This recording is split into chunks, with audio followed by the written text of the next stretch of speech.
Puluhan warga binaan Lapas Kelas 3 Suliki, Kabupaten 50 Kota, Sumatera Barat ini terlihat sibuk membatik berbekal canting dan lembaran kain. Warga binaan ini menggoreskan canting ke kain membuat motif batik yang unik dan menarik. Sebelumnya warga binaan ini sudah mendapat pelatihan dari pembatik profesional. Motif batik yang dibuat oleh warga binaan berbeda dengan motif batik pada umumnya, menciptakan motif batik bertema jeruji besi yang menggambarkan bagaimana penjara. Membuat batik tulis memiliki manfaat melatih kesabaran dan ketelitian, secara tidak langsung mempengaruhi mental emosionalnya untuk stabil dan fokus dalam proses pengerjaan membatik. Motif jeruji besi ini baru satu-satunya yang ada, karena unik dan ada pesan tersendiri dari motif batik jeruji besi, langsung dipatenkan dan terdaftar legalitas hak ciptanya. Sangat senang sekali Pak ya, pertama kali kami melatih kesabaran, melatih ketelitian dan melatih keterampilan. Ini untuk mengerjakannya sulit nggak? Kalau kita mengerjakannya dengan ketelitian dan kesabaran mungkin terasa sangat mudah Pak. Terus ini juga untuk mengisi waktu Ramadan ya, juga waktu berbuka puasa? Iya Pak. Iya. Jadi bisa melatihnya untuk meluangkan waktu kami gitu Pak. Berharap manfaatnya seperti apa? Kami berharap untuk kedepannya kami bisa menggunakan keterampilan ini untuk di luar bebas nanti Pak. Diharapkan motif batik jeruji besi ini dapat diterima di masyarakat dan menjadi pilihan dalam mengenakan produk batik tulis, serta untuk warga binaan, pelatihan ini bisa menjadi bekal mereka saat telah bebas nanti. Sendiri kan nanti harapannya pas ketika narapidana dan keluar itu bisa ada keahlian seperti itu Pak.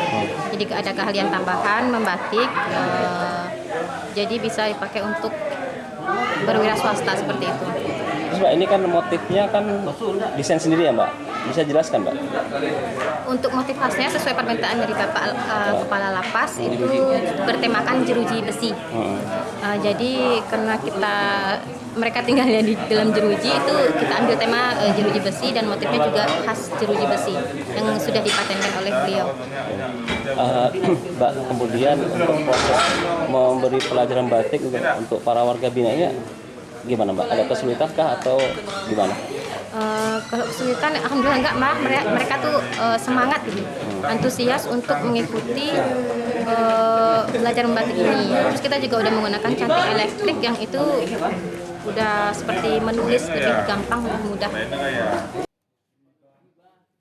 Dalam kegiatan membatik ini dihasilkan berupa sajadah, sarung, dan juga kerudung. Kita mengisi waktu selain pembuatan batik, kita juga mengisi waktu dengan tausiah, kegiatan pengajian, dan tadarusan. Kenapa pilih jeruji ini Pak?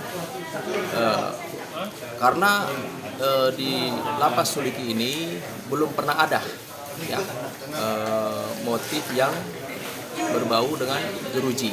Tentunya ini sebagai pengingat untuk masyarakat agar mereka tidak melanggar aturan. Ini sudah dipatenkan ya Pak? Alhamdulillah untuk produk unggulan ini motif batik penjara ini sudah dihak patenkan. Harapannya seperti apa Pak? Harapannya semoga kegiatan ini menjadi manfaat terutama bagi warga binaan setelah bebas nanti dan sebagai bekal mereka saat bebas nanti. Dari Kabupaten 50 Kota, Sumatera Barat, Agung Selistio, iNews melaporkan.